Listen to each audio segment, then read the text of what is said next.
Boa noite, queridos. Aqueles que trouxeram Bíblia, abram no livro de Êxodo. Livro de Êxodo, capítulo 15. Nós leremos a partir do verso 20. Você que não acompanha na tua casa, Êxodo, capítulo 15, verso 20 em diante. Quem não trouxe Bíblia, não se preocupe, dá para acompanhar aí no telão. Amém? Diz assim a palavra do Senhor. A profetisa Miriam, irmã de Arão, tomou um tamborim e todas as mulheres saíram atrás delas com os tamborins e com danças. E Miriam lhe respondia: cantai ao Senhor, porque gloriosamente triunfou e precipitou no mar o cavalo e o seu cavaleiro. Fez Moisés partir a Israel do Mar Vermelho e saíram para o deserto de Sur. Caminharam 3 dias no deserto e não acharam água. Afinal, chegaram a Mara. Todavia não puderam beber as águas de Mara, porque eram amargas. Por isso, chamou-se-lhe Mara. E o povo murmurou contra Moisés, dizendo: que havemos de beber? Então, Moisés clamou ao Senhor, e o Senhor lhe mostrou uma árvore. Lançou a Moisés nas águas, e as águas se tornaram doces. Deu-lhe ali estatutos e uma ordenação, e ali os provou. E disse: se ouvires atento a voz do Senhor teu Deus, e fizeres o que é reto diante dos seus olhos, e deres ouvido aos seus mandamentos, e guardares todos os seus estatutos, nenhuma enfermidade virá sobre ti, das que enviei sobre os egípcios, pois eu sou o Senhor que te sara. Então chegaram a Elim, onde havia 12 fontes de água e 70 palmeiras, e se acamparam junto às águas. Só até aí. Vamos orar? Senhor, fala pela tua palavra, Senhor. Queremos proclamar liberdade plena, genuína do teu Santo Espírito. Que as pessoas aqui não sejam confundidas, Pai, e não saiam daqui persuadidas por palavras humanas, mas palavras de poder vinda do teu trono. Faça toda a diferença. Por isso, Espírito Santo de Deus, fala conosco nessa noite, Pai. Nós queremos e oramos e o fazemos em nome de Jesus. Amém? Amém. A palavra do Senhor, lá na carta de Paulo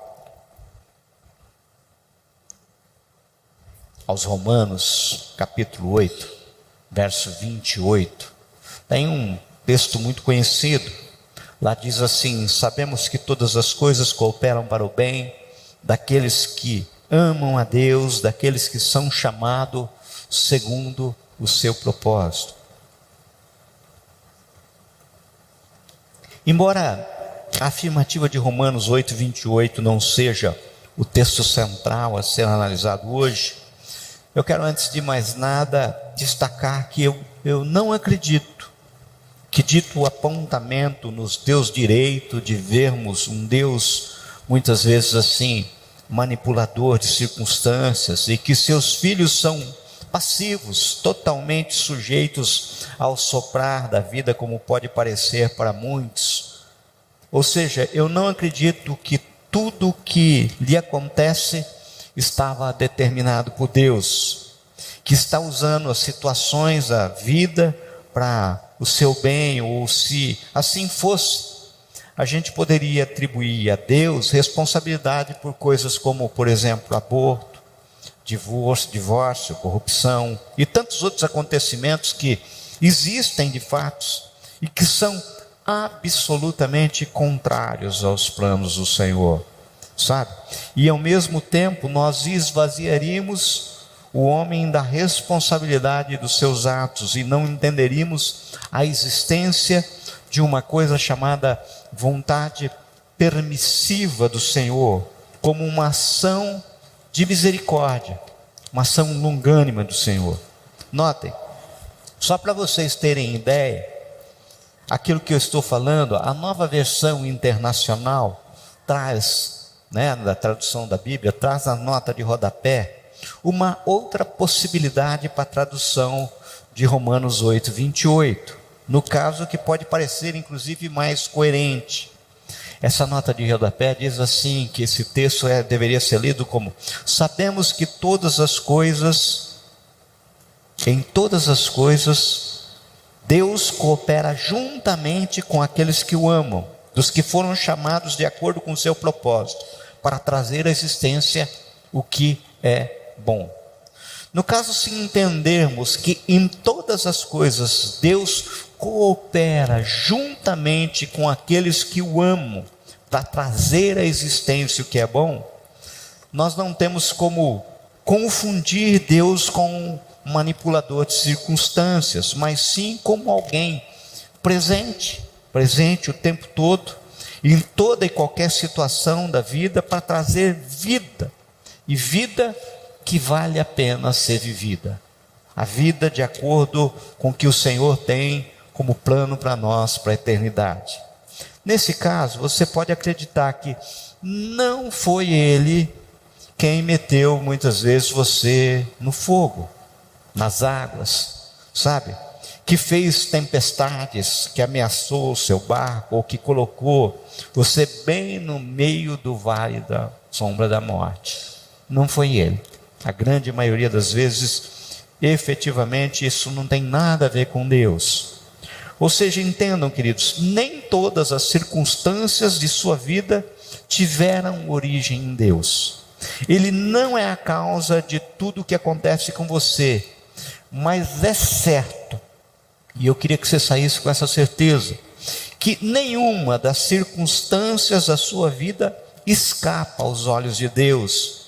E sempre que Deus é invocado, Deus estende a mão para trazer à existência aquilo que é bom, porque Ele é, na essência, bom. É isso que Ele quer.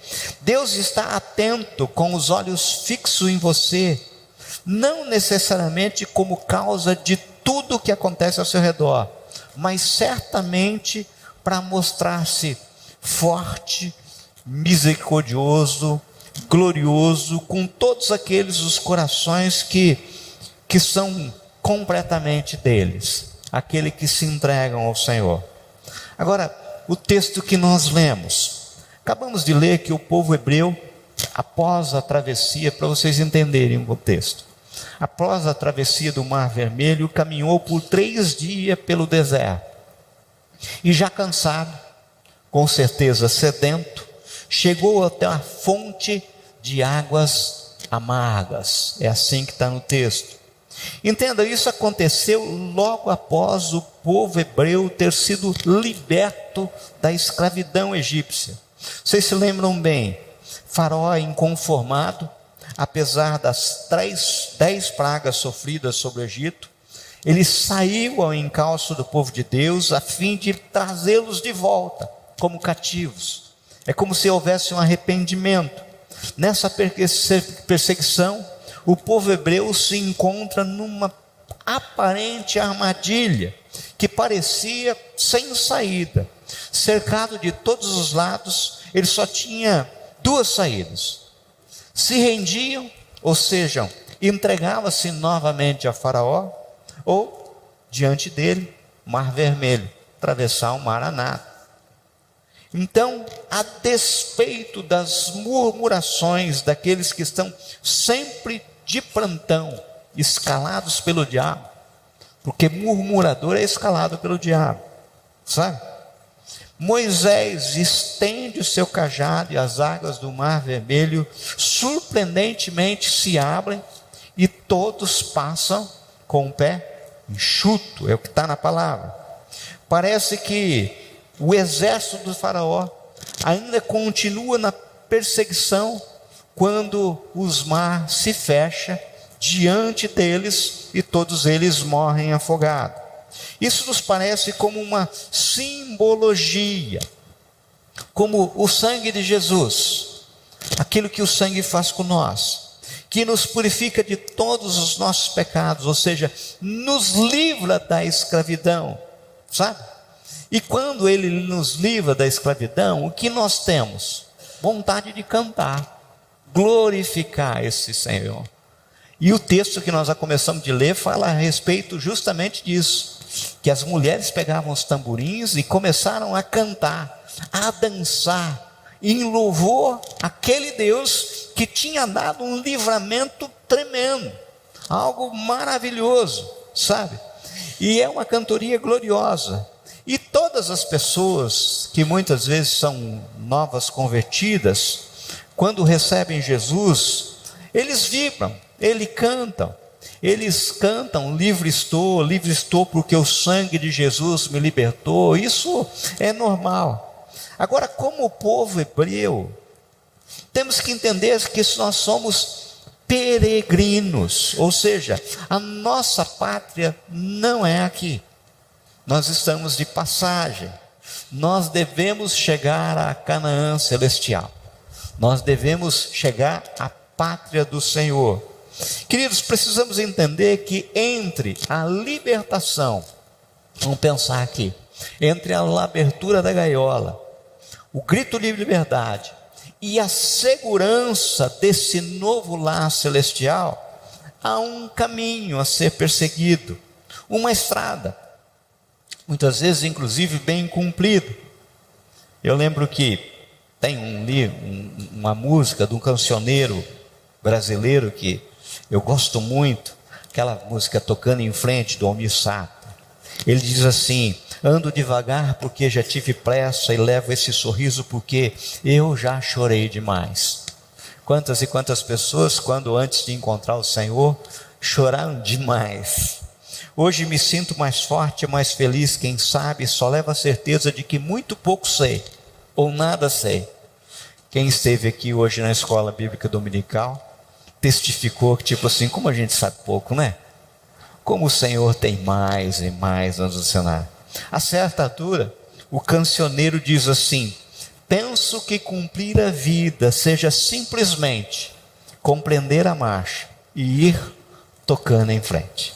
Ou seja, na realidade, eu queria que nós meditássemos hoje sobre esse caminho, essa estrada, compreensão da marcha, como diz a letra do Almir Sater, sobre o percurso, o tempo entre o dia em que você proclamou o Senhor Jesus como único e suficiente Senhor da sua vida, e quem não fez isso está perdendo tempo, né? Quem não fez isso não tem a condição de salvo.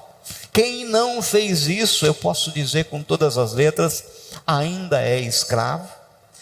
Esse período, até o dia, o momento em que os portões dos céus vão se abrir, e você poderá dizer assim: ufa, cheguei.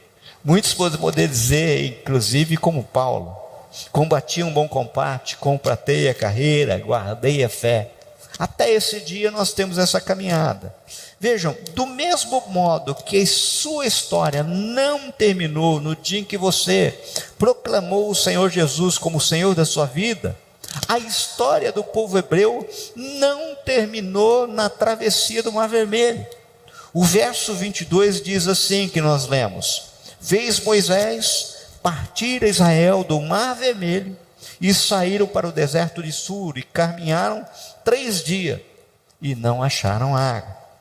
Ora, sabemos pelos textos sagrados, que a gente voltar 2 capítulos atrás, capítulo 13, nós sabemos que Deus guiava o povo no deserto por uma coluna de fogo à noite e uma nuvem pelo dia, sabe? E não se apartava do povo nenhum momento. Êxodo 13, capítulo 21 e 22, isso não é invenção do Dionísio, está lá assim, ó. O Senhor ia diante deles durante o dia numa coluna de nuvem, para os guiar pelo caminho durante a noite, numa coluna de fogo para os alumiar, a fim de que caminhassem de dia e de noite. Nunca se apartou do povo a coluna de nuvem durante o dia, nem a coluna de fogo durante a noite. O povo não se movia, é o que o texto está falando, o povo não se movia se a nuvem não se movesse. Eles só andavam se a nuvem andava, se a presença do Senhor era manifesta.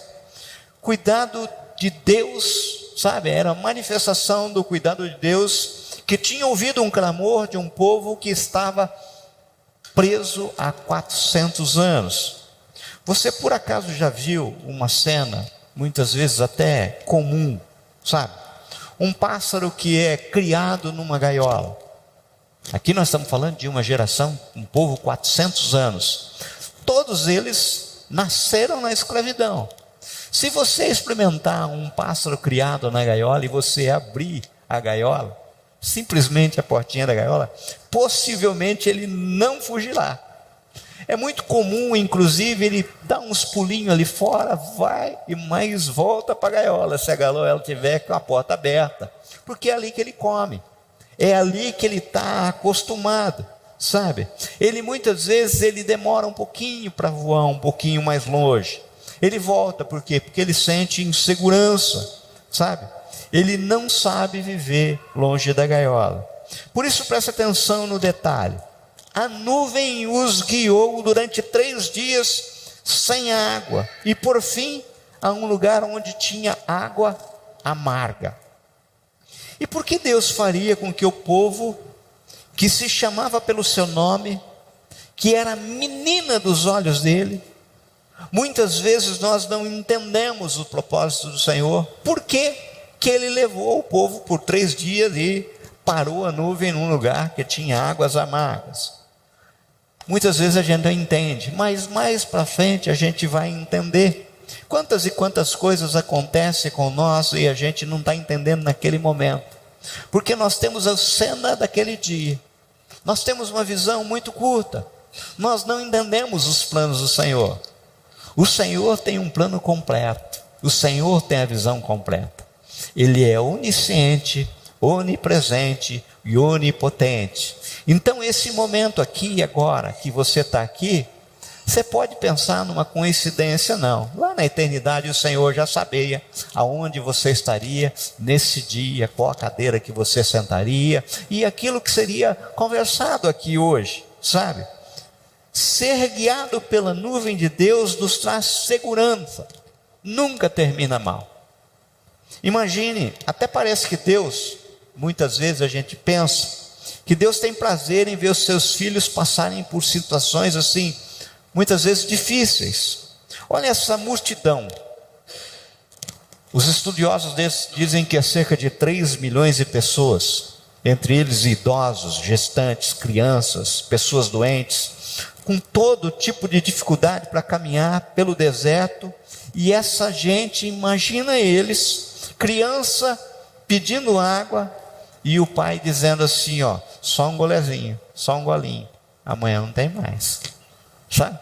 Quem é pai e mãe aqui fica imaginando uma situação dessa. Porque Deus os estava guiando por 3 dias pelo deserto sem água. Você já se fez essa pergunta? Ou melhor, por que Deus, por vezes, nos leva por desertos, por caminhos e circunstâncias que nós não podemos entender? Ou é só eu que tenho dúvida? Quantas e quantas vezes estão acontecendo algumas coisas comigo, sabe, Ricardo? E eu não sei por que está acontecendo. Eu estou tentando imaginar e eu só sei que está acontecendo. Em primeiro lugar, eu quero deixar bem claro, como já fiz questão de ressaltar, que não acredito num Deus manipulador de circunstâncias. E no caso, eu até já cheguei a apontar para vocês, em outra oportunidade, que as cantorias, a dança da Miriam, as atitudes delas eram legítimas. Mas eu entendo, já preguei aqui, que o lado do cântico estava errado. Porque se esse povo tivesse cantado e exaltado o nome do Senhor, no momento da prova, antes de atravessar o Mar Vermelho, com certeza, ele seria teletransportado para a terra prometida, porque teria aprendido. Então o que acontece é que muitas vezes essa cena que a gente vê é o seguinte, sabe quando diz que depois da moça morta todo mundo passa a mão na pele? É mais ou menos assim. Todos eles estavam festejando, é legítimo, mas imaginem comigo se esse povo tivesse glorificando o nome do Senhor do outro lado do Mar Vermelho, antes de atravessar. Vocês já pensaram nisso? Isso são coisas que muitas vezes a gente tem que entender. Com certeza não haveria deserto, não haveria águas amargas. Por que as águas eram amargas? Era oportunidade ou punição? O verso 23 diz: afinal, chegaram a Mara. Todavia não puderam beber a água de Mara, porque eram amargas. Por isso chamou-lhe Mara. Mara significa amarga. Entendam, é fato que as águas de Mara existiam, pois apontado na palavra de Deus que ela é verdade. No caso, segundo alguns pesquisadores, alguns arqueólogos, tais fontes inclusive existem até hoje. Eu estava vendo umas reportagens, né? Era uma fonte de água salobra. Em 1988, alguns exploradores, entre eles Bob Cornup e Larry Williams, encontraram uma fonte de água amarga, próxima ao Mar Vermelho, onde aí existiam várias nascentes de água que são muito amargas. Era um oásis no meio da areia escaldante do deserto.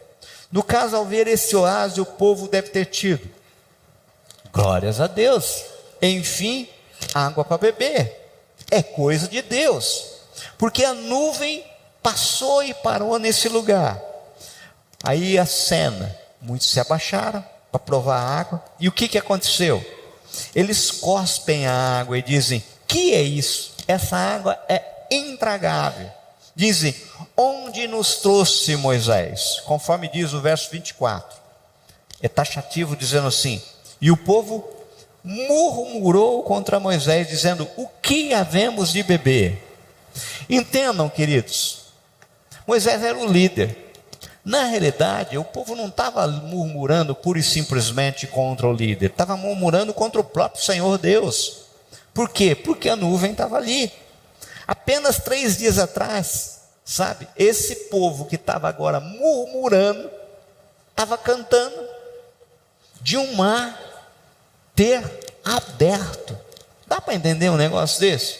O mar se abre, eles caminham com os pés enxutos, o mar se fecha diante dos inimigos, todos se sucumbem, só esse povo é liberto, cantam hinos de louvor ao Senhor, e agora, 3 dias depois, estão murmurando. Mas por que tudo isso? Nós temos aqui duas probabilidades, 2 maneiras de ver uma situação, mas só uma oportunidade. Vejam, temos um fato: as águas eram amargas, possivelmente com gosto de salobra. Agora podemos perguntar: elas podiam ser bebidas? Ou seja, eram potáveis ou não eram potáveis? Notem que existe um outro texto na Bíblia que aponta a dificuldade de um povo em relação exatamente à água. Se você abrir 2 Reis capítulo 2, verso 19 e 22, você vai encontrar assim, ó: e os homens da cidade disseram a Eliseu: eis que é boa a situação dessa cidade, como meu senhor vê, porém as águas são más e a terra é estéril.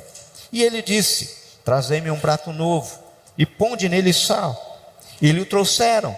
Então saiu ele ao manancial das águas e deitou o sal nele e disse: assim diz o Senhor, sararei essas águas e não haverá mais nela morte nem esterilidade. Ficaram, pois, sãs aquelas águas até o dia de hoje, conforme a palavra de Eliseu tinha falado. Queridos, prestem atenção, entendam: se as fontes de águas amargas encontradas pelos pesquisadores e arqueólogos são as mesmas relatadas no livro de Êxodo e apontadas como águas de Mara, como tudo indica inclusive que são, temos um fato importante para ser observado. Haja vista que os cientistas fizeram uma análise daquela água amarga encontrada até hoje, com gosto salobro, e constataram: ela é 100% potável. Ela é amarga porque ela é cheia de minerais que possuem características muitas medicinais. Por exemplo, um dos minerais que encontraram lá chama-se dolomita, que é muito bom para os batimentos cardíacos e principalmente para quem vai fazer caminhadas. Sabe? O que eles estavam fazendo? Uma caminhada no deserto, sabe? Ainda era encontrado lá magnésio. Quando estamos com um problema de estômago, a receita o que é? Geralmente, leite de magnésio. E muitas outras substâncias foram encontradas que faziam com que a água fosse amarga, sim, mas de modo algum deixasse de ser potável. Ela tinha algumas características. Pelo que vemos então, mesmo diante da dureza de coração do povo, não uma punição do Senhor, mas uma providência de Deus. Na realidade, as águas eram amargas por misericórdia do Senhor. Vou tentar explicar.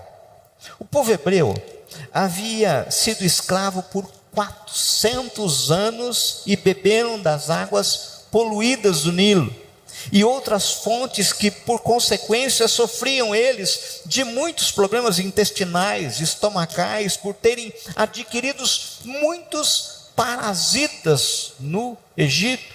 Eles eram escravos. Agora podemos entender porque Deus os havia deixado com sede durante 3 dias, para que eles bebessem aquelas águas, mesmo que fossem amargas, pois eram para curá-los dos parasitas e das doenças que haviam adquirido no Egito. Queridos, pensem comigo. Por vezes, Deus tem que nos dar águas amargas, porque para curar a gente dos parasitas do Egito de hoje, sabe? Deus provoca sede no seu povo por isso. Deus queria que o seu povo humildemente dissesse assim, fico imaginando eu, acho que Deus queria no seu trono ouvir assim, a nuvem parou aqui, as águas são amargas, mas não importa, vamos beber, porque certamente essa é a vontade de Deus para as nossas vidas. Foi Deus que nos trouxe aqui. Ou seja, vemos aqui mais uma vez o povo com sua murmuração, perdeu mais uma oportunidade de ser teletransportado para Canaã, sabe? Ou seja, existe uma verdade única, Deus nos ama e Ele sabe o que faz. O verso 26 diz que nenhuma enfermidade virá sobre ti, das que enviei sobre os egípcios. Era uma promessa do Senhor, feita naquele momento. Viram que Deus havia preparado para o seu povo? Que Deus tinha preparado na realidade era cura. Mas quem disse que eles quiseram alegremente tomar as águas amargas? Correram, colocaram à boca os primeiros goles de água, cuspiram e murmuravam contra Moisés, ou seja, contra o próprio Senhor. É sempre assim, o líder está sempre errado, mas Moisés não era o culpado de nada, pois a nuvem é que tinha parado lá, foi Deus que os tinha levado para lá. Deus o estava provocando com o bem, porque Ele não nos prova com o mal, e nós precisamos entender muitas vezes, e a gente não presta atenção, no caráter de Deus. Sabe? O caráter de Deus. O que estava acontecendo com o povo de Israel não era um ataque maligno, mas era uma provocação benéfica vindo de Deus, sabe? No verso 25, quando Deus ainda transforma as águas em águas doces, diz o texto que ali Ele os provou. Era a prova do Senhor, mas eles não quiseram. Eles bateram o pé, colocaram Deus na parede, não quiseram água amarga. Talvez vocês já devam ter ouvido em muitos lugares que hoje em dia professam uma fé meio que esquizofrênica. Eu já vi muitas e muitas pessoas falando assim, nós determinamos, nós não aceitamos, sabe? Muitas e muitas vezes as pessoas falam assim, desafiem Deus, sabe? Façam prova dele. É basicamente o que os israelitas fizeram nesse momento. O que Deus fez então?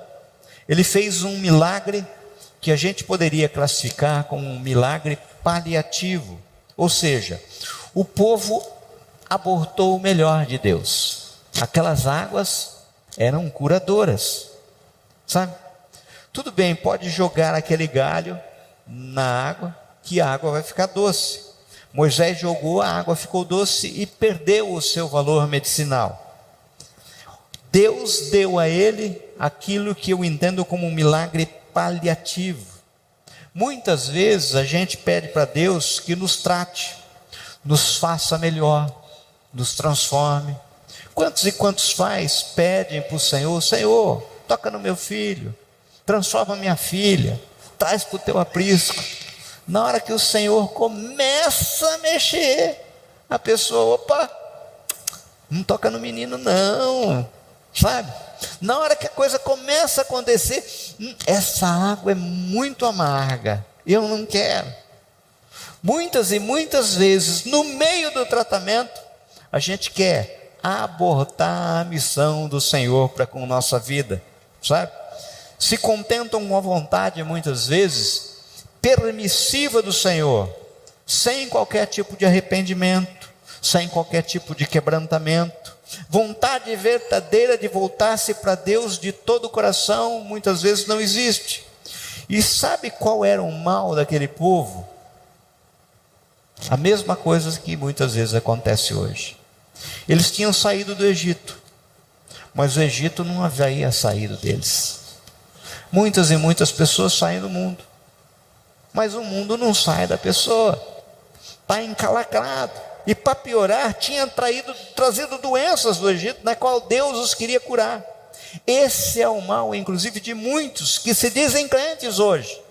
Eles saíram do mundo, mas o mundanismo não sai deles, sabe?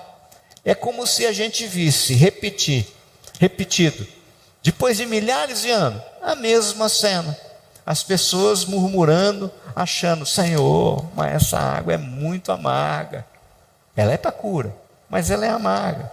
Por isso, meus queridos, se Deus te der um remédio amargo, por favor, não rejeite, pois é para cura e não para um paliativo, sabe? Se vocês lembram da história de Jacó, Jacó um dia ficou a sós com o Senhor no val de Jaboque, e disse que ele teve que lutar com o Senhor, e teve um preço aquela luta. Diz que o Senhor tocou no nervo da sua coxa e desarticulou a sua coxa, de modo que ele saiu dali, e diz o texto, e manquejava de uma perna, mas salvo. Queridos, quantas e quantas pessoas não entendem que o manquejar de uma perna, sabe, de uma coxa, é o tratamento do Senhor. Cuspir e vomitar é dizer: não quero esse tratamento, quero somente o milagre doce. Não, queridos, nossa reação deve ser: a nuvem parou aqui, o que eu tenho que fazer? Obedecer a palavra do Senhor, é sempre a melhor opção. Amados, perceba que eu não estou falando aqui contra a gente muitas vezes questionar Deus. Senhor, está doendo. Chorar diante de Deus. Senhor, está doendo. Senhor, a água está amarga. Senhor, mas o texto não diz que eles fizeram isso. O texto é claro quando diz que eles murmuravam. Murmurar é muito diferente do que um filho que muitas vezes chora dizendo: Senhor, está doendo. Senhor, me acode. Senhor, não tem jeito de o Senhor adoçar essa aguinha não. Senhor, tem que ser desse jeito mesmo. Vocês percebam que é diferente? As pessoas devem ter um comportamento diferente. Amados, Deus nos liberta do pecado através do sangue de Jesus, mas só tira o mundanismo de dentro de nós através dos tratamentos dos quais eles nos submetem na caminhada. É no deserto. Ou seja, até o Israel celestial tem um caminho a ser seguido, né, Beto? Não é assim, automático. Tem um caminho. É santificação, e santificação é processo. Agora Deus lhes dá um estatuto e tratamento. Eles passaram no teste? Não. O Egito não saiu de dentro deles. Por isso, Se nós olharmos e folhearmos a Bíblia, nós vamos ver que todos eles morreram no deserto. Em vez de ficarem, por exemplo, 40 dias como Jesus, quando foi provado, eles ficaram 40 anos, sabe? Eles fizeram no deserto, que deveria ser um lugar de caminhada, a sua morada. Que triste, né? A questão, querido, não é se vamos ou não passar pelo deserto. Todo cristão passa um tempo pelo deserto. A pergunta é: quanto tempo você vai ficar no deserto? Você vai dar uma de teimoso e continuar no deserto? Quanto tempo? Você já percebeu como existe crente teimoso? Está há anos na igreja, mas não muda. Muitas vezes até falam orgulhoso: eu sou de berço evangélico, eu nasci na igreja. Você olha a pessoa e fala: rapaz do céu, está cuspindo água amarga até hoje. O plano de Deus é só alguns dias, mas quando a pessoa fica cuspindo fora o tratamento de Deus, não se quebrantando, não recebem alegrias e muitas vezes as correções que o Espírito Santo está trazendo, a pessoa fica abortando a graça de Deus e fica vivendo de milagres alternativos, fica vivendo dentro da permissão de Deus, mas jamais dentro da vontade de Deus. Uma coisa é o que Deus permite, outra coisa é a vontade de Deus. Entendam que são coisas diferentes, sabe? Vamos pegar um exemplo aqui só para ficar bem clarinho, sabe? A pessoa, por exemplo, tem um filho fora do casamento. É vontade de Deus? Não. Mas nasceu uma criança linda, abençoada, veio uma alegria para aquela casa. Permissão do Senhor. Vontade do Senhor é uma coisa, permissão do Senhor é outra coisa muito distinta, e a gente tem que tomar muito cuidado com isso. Amados, as pessoas ficam buscando rocha que brota água, maná que cai do céu, porém não sai do deserto, acaba morrendo sem entrar na plenitude verdadeira daquilo que é a vida proposta do Senhor. Se vocês pularem para o capítulo 16 da Bíblia, logo após o Senhor ter conduzido eles a um lugar que tinha, sabe, água maravilhosa e 70 palmeiras, vocês vão ver que imediatamente o povo volta a murmurar. O Senhor manda cordonice, não está bom. O Senhor manda maná, não está bom. E pasmem, dizem eles que eles tinham saudade do pepino, das cebolas do Egito. São pessoas que saem do mundo, mas vivem doidos para voltar. O mundo não sai deles, sabe? Para muitos, o copo está sempre vazio, meio vazio. Eu tive uma cena muito gozada. Ontem eu fui no supermercado e eu achei maravilhoso, porque eu cruzei com um senhor, e esse senhor estava se limpando. Ele estava se limpando e ele falou assim: rapaz, eu quis entrar no supermercado aqui, dei 3 voltas aqui no estacionamento, não achei lugar. Cara, mas olha só, eu dei a volta no quarteirão, achei uma sombra maravilhosa do lado da escola ali. Só que quando eu parei na sombra, eu desci e tinha uma pomba. Sabe? Mas foi no braço, e foi na perna, podia ter sido na cara.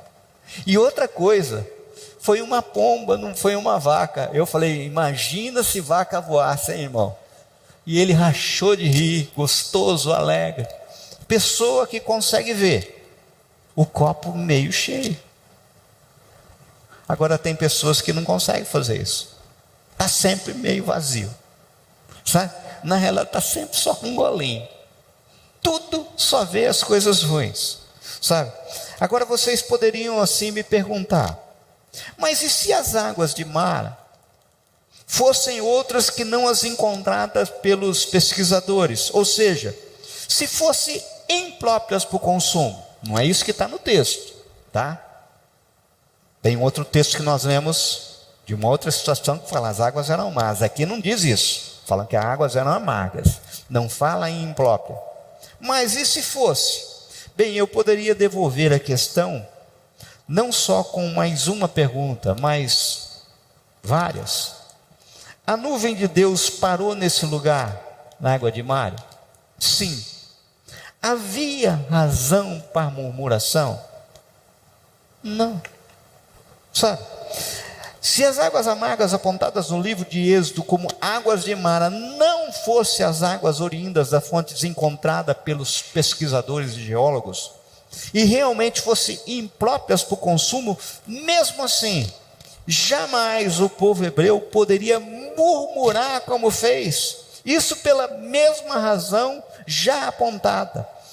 Deus nos ama e sabe o que faz. É a mesma coisa. O verso 26 diz: se fizerem o que é reto diante dos olhos do Senhor, Ele sempre tem o melhor preparado para nós. Depende da gente, pura e simplesmente. E o Senhor, Ele coloca muitas vezes prova para nós de múltipla escolha, não é, Nete? Fala assim, ó, alternativa A e B, tá? E ainda Ele passa pertinho e fala assim: marca essa aqui, ó. Escolhe essa é a certa. E a gente que é teimoso. Eis que eu dou um caminho de bênção e de maldição. Escolhe, pois, a bênção, o Senhor ainda diz. Eu que dou um caminho de vida e de morte. Escolhe, pois, a vida. Ele dá a prova, mas Ele aponta a alternativa para a gente que é teimoso. O verso 27, então chegaram a Elim, onde havia 12 fontes de água, 70 palmeiras, e se acamparam junto às águas. Queridos, olha o que Deus tinha preparado para o seu povo, que jamais imaginavam isso. 3 dias de caminhada no deserto. Depois Deus, a pouca distância, tinha 12 fontes de água doce para todo o povo. Não uma só fonte, mas 12. Deus tinha preparado 70 palmeiras para que eles pudessem refrescar-se na sombra. Agora eu fico imaginando que tristeza. Deus tinha planos tão altos para aquele povo, guiá-los, curá-los, saciar a sede, dar sombra, fazê-lo entrar vitoriosos na terra de Canaã. E o que eles fizeram? Murmuraram, sabe? Vendo a terra, depois do Jordão, ainda o que? Mandaram espias, e o que fizeram? Murmuraram. Você conhece gente assim? Você conhece gente assim? Sabe? Eu confesso que muitas vezes eu não compreendo a marcha, mas ao mesmo tempo me vem uma certeza no coração de que eu não preciso compreender, sabe?